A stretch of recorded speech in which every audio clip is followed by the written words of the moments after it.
જય ગુરુદેવ। આજે આપણે ધોરણ 7 સામાજિક વિજ્ઞાન પ્રકરણ નંબર 10 પર્યાવરણના ઘટકો અને આંતર સંબંધો આ ચેપ્ટર જે છે એ ચેપ્ટર વિશે આપણે લગભગ 2 લેક્ચરથી ચર્ચા કરી રહ્યા છીએ, જેની અંદર પર્યાવરણના ઘટકો વિશે આપણે વાત કરી, માનવ નિર્મિત પર્યાવરણ વિશે આપણે વાત કરી, પછી પાણીનું વિતરણ, સમુદ્રના મોજા, ભરતી અને ઓટની આપણે વાત કરી, અને છેલ્લે મહાસાગરીય પ્રવાહો ત્યાં સુધી આપણે વાત કરી। હવે આજે આપણે વાત કરશું પર્યાવરણના ઘટકો વચ્ચેના આંતર સંબંધો। પર્યાવરણના જે ઘટકો છે એના વચ્ચે આંતર સંબંધ શું છે કે મૃદાવરણ છે તો એને જલાવરણ સાથે શું સંબંધ છે, વાતાવરણ સાથે શું સંબંધ છે, જીવાવરણ સાથે શું સંબંધ, એવી રીતે જલાવરણ હોય તો એને અન્ય 3 જે આવરણો છે એની સાથે શું સંબંધ છે, આની આપણે આમાં વાત કરવાની છે। પર્યાવરણના તમામ ઘટકોમાં માનવ કેન્દ્ર સ્થાને છે। કોણ છે? માનવ। જીવાવરણ છે કેન્દ્ર સ્થાને છે અને એમાં માનવ। પર્યાવરણના જુદા જુદા ઘટકો કેટલાક ભૌતિક ચક્રોથી એકબીજા સાથે જોડાયેલા છે।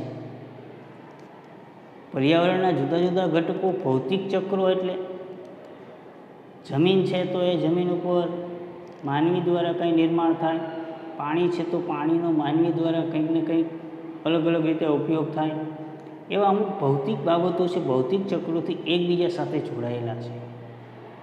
આ ભૌતિક ચક્રો માનવીય પ્રવૃત્તિઓથી પ્રભાવિત થાય છે। જમીન છે તો જમીન એક ભૌતિક બાબતમાં આપણે ગણીએ તો માનવીની પ્રવૃત્તિ જમીન ઉપર શું હોય તો ઘણી બધી હોય, વ્યવસાયથી લઈ, ખેતીથી લઈ, બંધો, પુલો બાંધવા વગેરે વગેરે। એટલે આ ભૌતિક ચક્રો માનવીય પ્રવૃત્તિઓથી પ્રભાવિત થાય છે।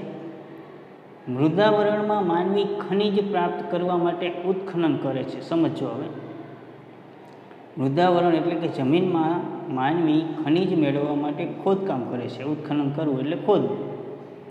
તે ખાડાઓમાં પાણી ભરાય છે।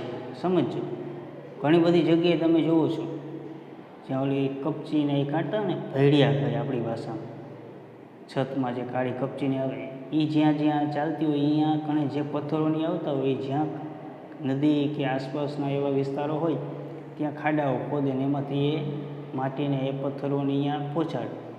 એટલે ખનિજ મેળવવા માટે જ્યાં ઉત્ખનન કરવામાં ખાડા ખોદવામાં આવે છે એ ખાડાઓમાં પાણી ભરાય, તેથી તે જલાવરણનો ભાગ બને। નાના નાના ખાડા એવા અસંખ્ય ખાડાઓ ખોદાય તો એ જલાવરણનો ભાગ, પાણી ભરાય એમાં, એટલે જલાવરણનો ભાગ બન્યો। વાતાવરણમાં તાપમાન વધતા, વાતાવરણ જે છે એમાં તાપમાનમાં વધારો થાય એટલે આ જલાવરણમાં જે ખાડામાં પાણી ભરાણું બરાબર, એ પાણી સૂર્યની ગરમીના કારણે બાષ્પીભવન થાય એટલે આકાશમાં પાછા વાદળા બંધાય, એ પાણી શું થાય? સુકાય, વરાળ સ્વરૂપે આકાશમાં જાય છે અને તે વાતાવરણમાં ભળે છે। હવે વાતાવરણમાં રહેલો ભેજ, વરસાદ આવે છે તો એ ભેજના કારણે આવે છે। તમને ચોમાસામાં જે ગરમી થાય અને ઉનાળામાં, આ બંનેમાં ફેર એટલો છે કે ચોમાસામાં થાય ને ગરમી કહેવાય, ઉનાળામાં જે થાય ને ગરમી નહીં, તાપ કહેવાય। ઉનાળામાં છે લૂ ભેગી હોય, તાપ કહેવાય। અત્યારે જે ગરમી થાય ને ભેજની ગરમી, અત્યારે ગરમી થાય એટલે એ વરસાદ આવવાના સંકેત છે। વાતાવરણમાં ભેજનું પ્રમાણ વધારે, એમ ગરમીનું પ્રમાણ વધારે, એટલે વાતાવરણમાં રહેલો ભેજ, એ ભેજનું ઘનીભવન થતાં વાદળો બંધાય। ઘનીભવન એટલે શું? તો કે એ ભેજ ઠરવાની ક્રિયા, ઘનીભવન એટલે ભેજ ઠરવાની ક્રિયા, અને એ ઘનીભવનના કારણે જ વરસાદ, હિમવર્ષા, ઝાકળ આ બધું આના કારણે થાય છે। ભેજ ઠરવાની ક્રિયા જે હોય એના કારણે આ બધું થાય છે। ઘનીભવન એટલે ભેજ ઘનીભવન એટલે ભેજ ઠરવાની ક્રિયા, એટલે એનાથી શું થાય છે? વાદળો બંધાય છે અને વરસાદ થાય છે. તે પાણી વહેવાથી એ પાણી વરસાદ પડે એટલે એ પાણી વહે એટલે પાછું મૃદાવરણ જમીનનું શું થાય? ધોવાણ થાય છે અને વિવિધ ભૂમિ સ્વરૂપો રચાય છે. જમીનનું ધોવાણ થાય એટલે અહીંયા વળી ખાડા ટેકરા એવી રચના થાય. જોયું? એકબીજા સાથે જોડાયેલા છે બધા ઘટકો. આ ઉપરાંત માનવી વિવિધ પ્રવૃત્તિઓ કુદરતી પર્યાવરણના ઘટકોને કારણે સજીવ સૃષ્ટિ પરસ્પર જોડાયેલ છે. આ ઉપરાંત માનવીની વિવિધ પ્રવૃત્તિઓ, માનવીની જે કાંઈ પ્રવૃત્તિઓ છે, જલાવરણ હોય, વાતાવરણ હોય કે પછી મૃદાવરણ, અને કુદરતી પર્યાવરણના ઘટકોને, માનવીની વિવિધ પ્રવૃત્તિઓ અને કુદરતી પર્યાવરણના ઘટકોને કારણે જીવસૃષ્ટિથી પરસ્પર એકબીજા જોડાયેલા છે. માનવીની જે કાંઈ પ્રવૃત્તિઓ હોય એ પ્રવૃત્તિ કુદરતી પર્યાવરણ સાથે જોડાયેલી છે. હવે આપણે વાત કરશું પ્રદૂષણ. અલગ અલગ આપણે ટોપિક, હવાનું પ્રદૂષણ હોય, પાણીનું પ્રદૂષણ હોય, ધ્વનિ એટલે અવાજનું પ્રદૂષણ હોય, એ બધા પ્રદૂષણો વિશે આપણે આમાં વાત કરવાની છે. આજે આપણે માત્ર ભૂમિના પ્રદૂષણ વિશે વાત કરશું. માનવ પોતાની બુદ્ધિ શક્તિથી પર્યાવરણના વિવિધ ઘટકોનો ઉપયોગ દ્વારા પોતાની જરૂરિયાતો સંતોષે છે. રેડી? કે માનવી પાસે જે બુદ્ધિ છે એ બુદ્ધિથી પર્યાવરણના જે કાંઈ ઘટકો છે એના ઉપયોગ દ્વારા એ પોતાની જરૂરિયાતો છે એ સંતોષે. એની પાસે બુદ્ધિ છે માનવી, તો એને જમીનમાંથી ચૂનાનો પથ્થર, જે ચૂનાનો પથ્થર નીકળે છે એમાંથી એ સિમેન્ટ બનાવશે બુદ્ધિ કૌશલ્યથી, એટલે પર્યાવરણના ઘટકોનો ઉપયોગ થશે. મહાત્મા ગાંધીજીએ તો કહ્યું છે કે આ માનવીય ગતિવિધિઓથી કુદરતી પર્યાવરણ દૂષિત થવાની ક્રિયા એટલે પ્રદૂષણ. ગાંધીજીએ પ્રદૂષણની વ્યાખ્યા આપતા શું કહ્યું? કે માનવીય ગતિવિધિઓથી, માનવીની તમામ પ્રવૃત્તિઓ, ગતિવિધિઓ એટલે માનવીની તમામ પ્રવૃત્તિઓ, કુદરતી પર્યાવરણ દૂષિત થવાની ક્રિયા એટલે પ્રદૂષણ. માનવીય પ્રવૃત્તિઓથી જે કુદરતી પર્યાવરણ દૂષિત થાય છે એને પ્રદૂષણ કહેવાય, આવું ગાંધીજીએ કીધું. પર્યાવરણને દૂષિત કરતા ઘટકોને પ્રદૂષક કહેવાય. શું કહેવાય? પ્રદૂષક. પર્યાવરણને જે ઘટકો દૂષિત કરે છે એને કહેશું આપણે પ્રદૂષકો. માનવી કુદરતી સંસાધનોનો અમર્યાદિત અને અવિવેકપૂર્વક ઉપયોગ કરે છે ત્યારે પર્યાવરણીય પ્રદૂષિત થાય છે. પર્યાવરણ પ્રદૂષિત ક્યારે થાય? તો કે માનવી કુદરતી સંસાધનો છે ને અમર્યાદિત એટલે જેટલી જરૂર છે એના કરતાં વધુ ઉપયોગ કરે છે. એનું ઉદાહરણ આપું કે કોઈક વ્યક્તિ છે એને કોઈ સિરામિક કે કારખાનું સ્થાપવું છે, તો એને ખરેખર કારખાના માટે જમીનની જેટલી જરૂરિયાત છે એટલી જ જમીન લેવાય, પણ એની 3 ગણી જમીન લઈ લેશે ભવિષ્યના પ્લાન માટે. આ અમર્યાદિત ઉપયોગ થયો અને અવિવેકપૂર્વક ઉપયોગ છે. એનો વિવેકપૂર્વક ઉપયોગ નથી થતો પછી, ત્યારે પર્યાવરણ શું થાય છે? પ્રદૂષિત થાય છે. માનવ વિકાસની તીવ્ર ઝંખના એટલે ઈચ્છા. માનવને એના વિકાસ માટેની તીવ્ર ઈચ્છા છે. ઝંખના એટલે ઈચ્છા કરે છે મારે વિકાસ કરવો છે. ઔદ્યોગિકીકરણ અને યાંત્રિકીકરણથી પર્યાવરણ પ્રદૂષિત કરવા માટે જવાબદાર છે.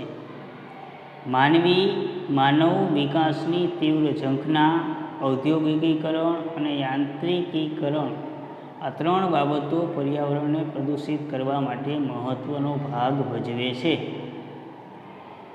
સમજાણી? કઈ 3? માનવ વિકાસની તીવ્ર ઝંખના, માનવને પોતાનો વિકાસ કરવો છે, એની ઈચ્છા છે.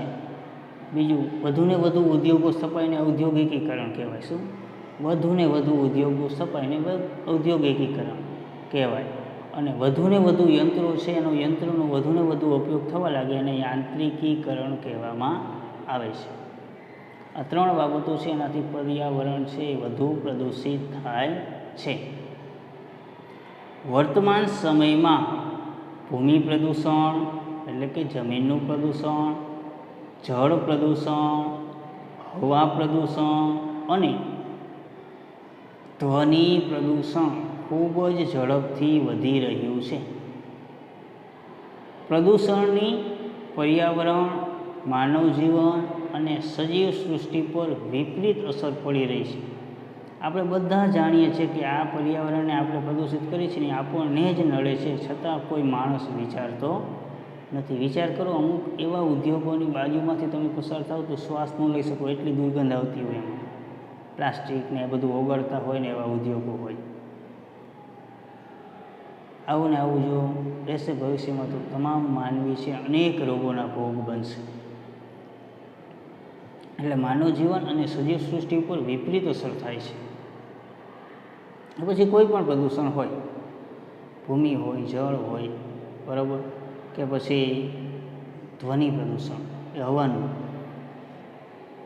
આપણે પર્યાવરણ પ્રદૂષણ, તેની અસરો અને રોકવાના ઉપાયો વિચારીને પર્યાવરણ જાળવણી માટે સત્વરે પગલાં ભરવા જરૂરી છે.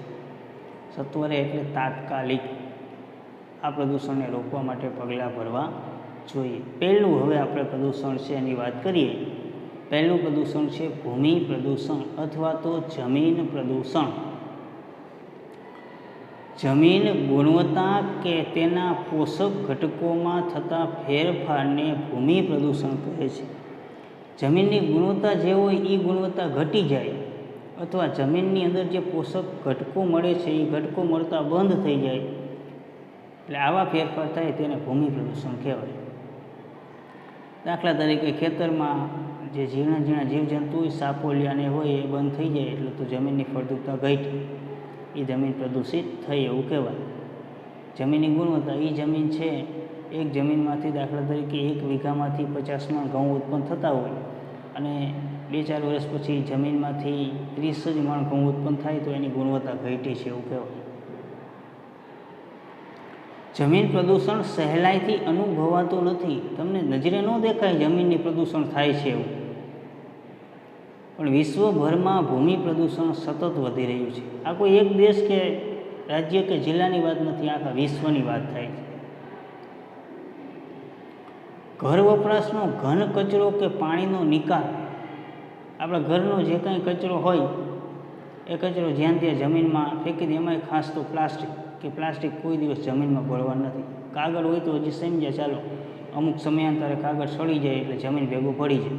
પ્લાસ્ટિક ભળવાનું નથી. ઘરનો ઘન કચરો હોય, પાણીનો નિકાલ હોય, સોસ ખાડા હોય તો ઠીક છે, ગટર વ્યવસ્થા હોય તો ઠીક છે, નહીંતર એમને પાણી છોડી દેવામાં આવે ઘરમાંથી બહાર નીકળતું. ફળદ્રુપ કે ખેતીલાયક જમીન ઉપર ઉદ્યોગો સ્થાપવામાં આવે. કઈ કઈ જગ્યાએ જો ભૂમિનું પ્રદૂષણ થાય છે એની વાત છે. ઘર વપરાશનો ઘન કચરો હોય, પાણીના નિકાલ છે એની યોગ્ય વ્યવસ્થા ન હોય, ફળદ્રુપ કે ખેતીલાયક જમીન હોય એની આસપાસ કે એની ઉપર ઉદ્યોગો સ્થાપવા, જેથી એ જમીન તો નષ્ટ થઈ પણ આસપાસની બીજી જમીન છે એ પણ નષ્ટ થઈ જાય છે, બિન ઉત્પાદક બની જાય છે. ઉદ્યોગોમાં વપરાયેલું દૂષિત પાણી ખુલ્લી જમીન પર છોડવું. આ ઉદ્યોગો છે એમાં જે પાણી વપરાય છે પછી પ્રદૂષિત થઈ ગયું અને એના જમીન ઉપર છોડી દેવું, એનાથી પણ જમીનનું પ્રદૂષણ ફેલાય છે. ઉદ્યોગોનો ઘન કચરો જમીન પર ફેંકવો.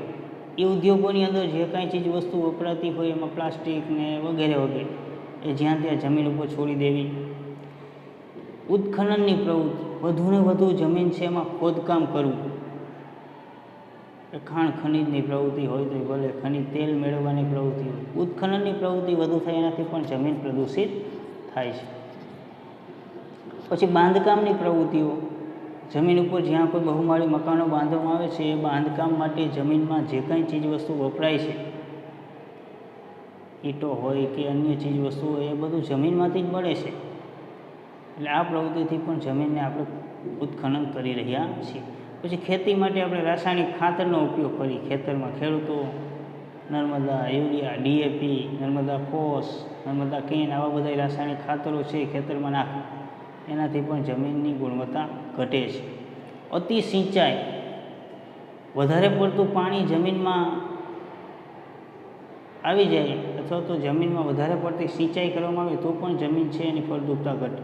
અને જંતુનાશક દવાઓનો વધારે પડતો ઉપયોગ, વધુને વધુ આપણે જે દવાઓના છંટકાવ કરીએ છીએ એ દવાના છંટકાવનો વધુ પડતો ઉપયોગ કરીએ તો એના કારણે પણ જમીન છે એ એની ગુણવત્તા ઘટે છે.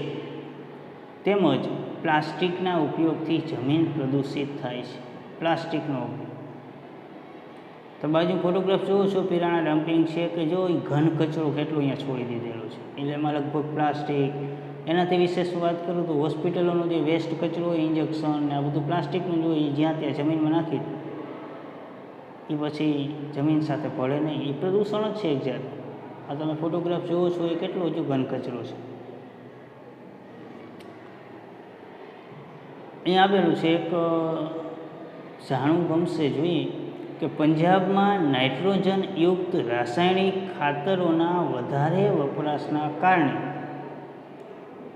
પંજાબમાં નાઇટ્રોજનયુક્ત રાસાયણિક ખાતરોના વધારે વપરાશના કારણે જમીન પ્રદૂષણ થયું છે.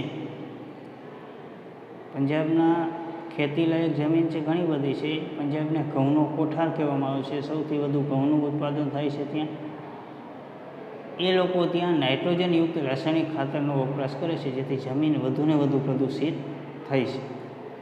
પંજાબના હોશિયારપુર, ભટિંડા અને રોહતક જિલ્લાના ગામડાઓમાં રાસાયણિક ખાતરના અતિશય વપરાશથી કૂવાઓના પાણી ભયજનક સપાટીએ દૂષિત થયું છે. વિચાર કરો, રાસાયણિક ખાતર ખેતરમાં નાખે છે અને એ ખાતર પછી પાણીને એના કારણે જમીનમાં ઉતરે છે, એટલે એના કૂવાના પાણી છે એ ખૂબ દૂષિત થયા છે, પીવાલાયક નથી.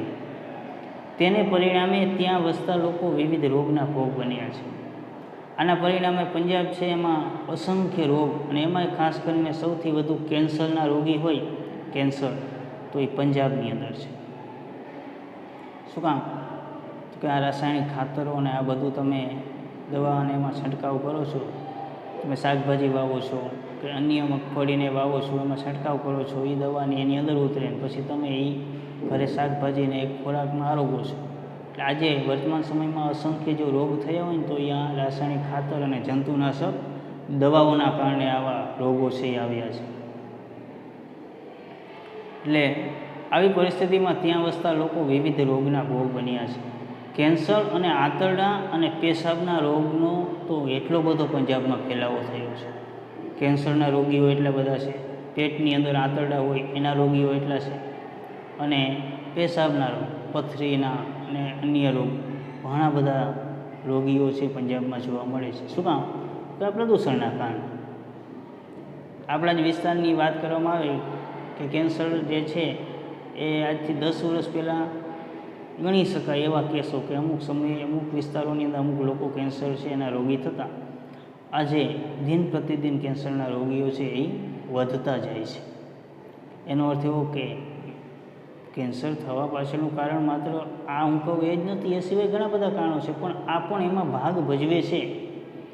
આપણને એમ થાય કે આપણે ખેતી નથી કરતા, આપણે તો કામ ધંધા કરીએ છીએ, પણ તમે જે શાકભાજી લેવા જાઓ છો એ શાકભાજીમાં દવાઓના છંટકાવ કરેલા છે, રાસાયણિક ખાતર નાખેલા છે.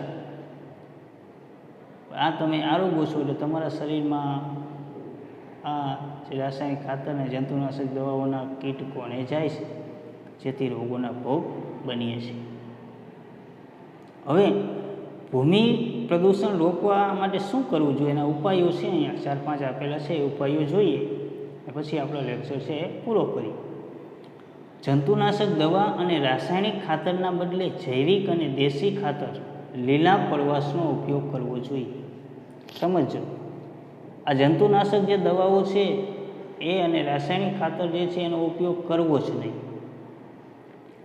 રાસાયણિક ખાતર છે એના બદલે દેશી ખાતર, આપણા ગામડાની અંદર ઉકરડા હોય એમાં ગાયો છે, ગાયોનું ભેંસોનું મળમૂત્ર હોય એનું છાણિયું ખાતર કહી, એ છાણિયું ખાતરનો ઉપયોગ કરવો.